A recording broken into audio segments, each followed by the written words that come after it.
right? So here's our first tap, right? Our first tap came over here. Now, usually, if the first tap doesn't hold successfully, you want to start looking for the second tap, only with the confirmation of order flow.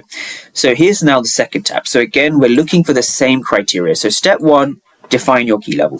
Step two, understand what makes a key level valid. Understand what you're looking for over here. So again, the rejection, if we break that down over here. So here we go. Now, coming into the zone again, this is now going to be 1029, 1030 area. So when we come into this zone over here, again, we're interested inside the zone. We see a very similar pattern. We see heavy, aggressive selling as we enter the zone, right? Heavy selling aggression as we enter the zone.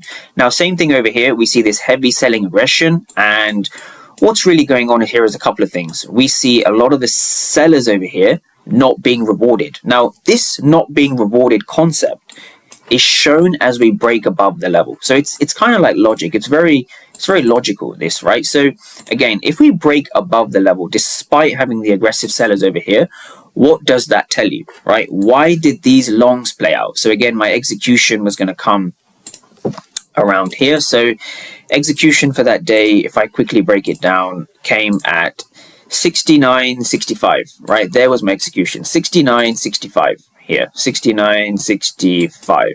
Stops below the local low down here. And again, we are looking to target the previous session high. So we're looking to target this high over here. So this is probably decent risk to reward trade, just probably around a 3-hour risk to reward or just under a 3-hour risk to reward. There we go. So my exit for that day again wasn't perfect. My exit for that day was around here. So roughly a 2.5-hour risk to reward. Now, once again, I'm just gonna break down the theory behind what was going on, because it's the same theme. We had passive buyers here, we had passive buyers here, and then we had passive buyers over here. So we're seeing the rejection of aggressive sellers, right? That's what's going on. Now, for the final trade, just the long trade over here, breaking it down one more time.